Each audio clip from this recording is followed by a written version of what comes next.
Hi, I'm Paul Hughes. I'm the Chief Operating Officer for CTech Plus, coming to you pre-recorded from sunny Shropshire today.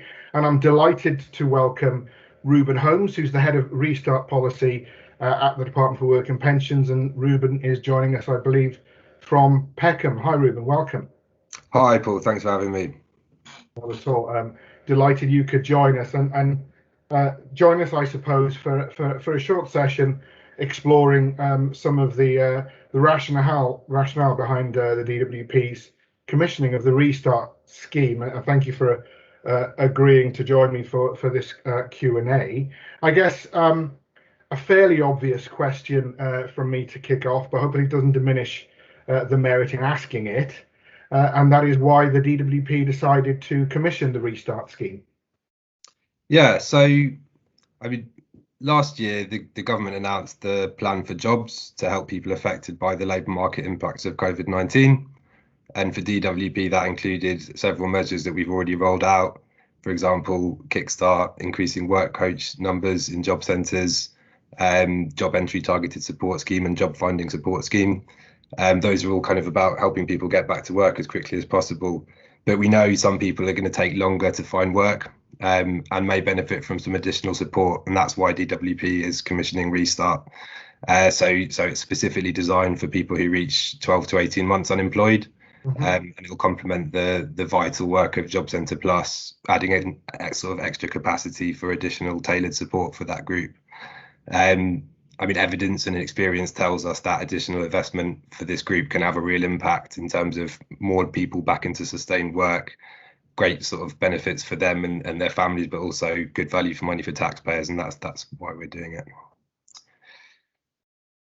Absolutely. Thank you. And given that target audience of that kind of longer term unemployed cohort that government and the department are looking to support, can you tell us what you believe are the most important aspects of the Restart scheme? Yeah, so at its core, it's about helping people back into sustained work and making sure that everyone who goes on the programme gets regular tailored support to give them the best chance of doing that.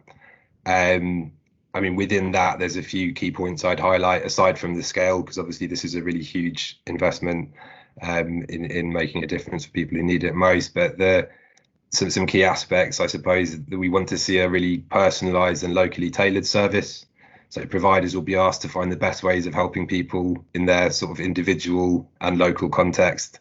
That can look different from person to person and from place to place, within regions and also across regions. And things, sort of circumstances and personal circumstances will change over time.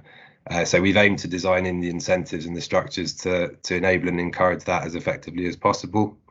Part of that is a really strong emphasis on local partnership working to get the best service and outcomes for participants and make sure that Restart complements the existing local landscape of support in each area. We also want to see a really strong focus on positively engaging people from the start of the scheme and throughout their time on it to help them get the most out of it. Thank you. And I guess you probably touched on my next question already, so you've, I guess, anticipated some of this. But why is the Restart scheme different to previous employability programs and schemes that the Department for Work and Pensions has commissioned? Yeah, so the design of the scheme draws on evidence of what's worked well in the past, but this is also a new scheme with important new features. We base those on lessons learned and the sort of current conditions that we'll need to adapt to.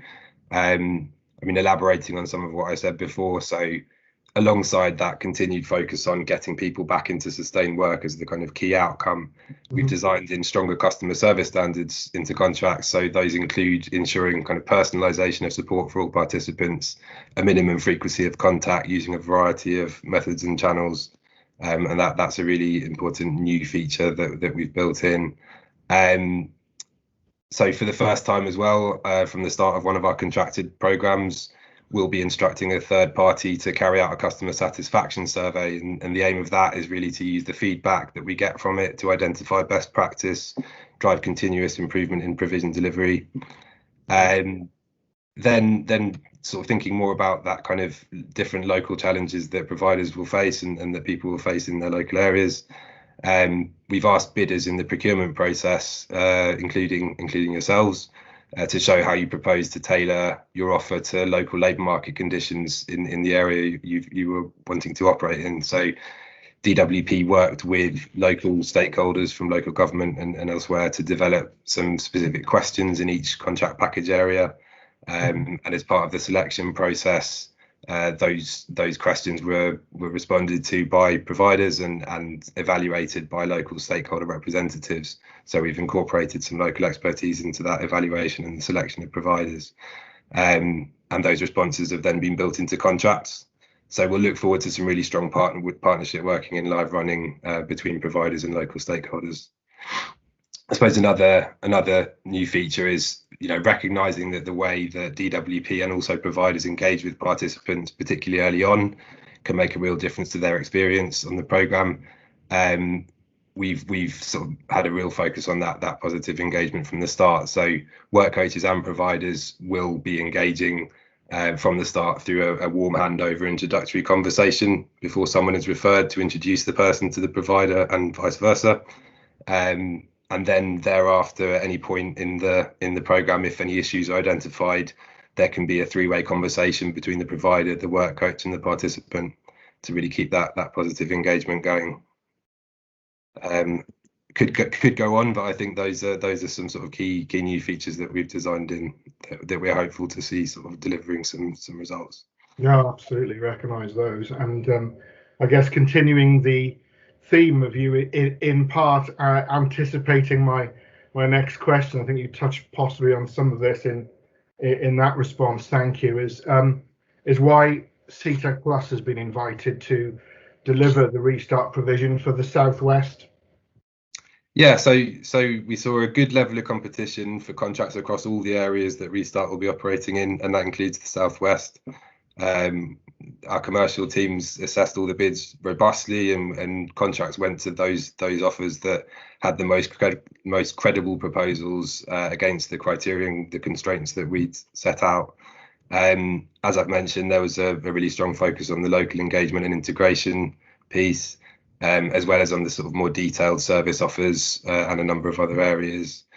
The result overall is we're confident we now have a strong spread of providers involved with the right capacity, the expertise and plans to make a success of this scheme, and that's at the prime provider level and throughout the supply chains that you and others will be working with. And in the Southwest, that's CTEC Plus at the prime provider level, as well as your partners and local stakeholders that you've been sort of gearing up for operations with, all sizes and sectors, and we look forward to working with you. No, absolutely. I think we've got a really strong and rich mix of providers in our supply chain. We're really excited about delivering Restart. We're chomping at the bit. Our supply chain partners, I know, equally are raring to go. I guess final question for me, Ruben, is what excites you about the future of Restart? So there's quite a lot to be excited about, I suppose. I mean, we're hopeful that some of those design innovations we've talked through will feed through into some good results. But I mean, ultimately, this is a really huge opportunity to make a real difference for people who need it most right across England and Wales. And it's hard to overstate how important it is that we all rise to the challenge. So, I mean, I'm sure you're just as excited as we are in DWP to get started. No, absolutely. We certainly look forward to making that difference and to sharing that difference with you, and hopefully, back to you personally, being able to demonstrate how that policy intent translates through to impact to the residents and the unemployed people in the Southwest. I look forward to potentially picking that up with you again in the future. For now, just want to thank you very much for your time today. I know you're an extremely busy man at an extremely busy time, so that really is appreciated.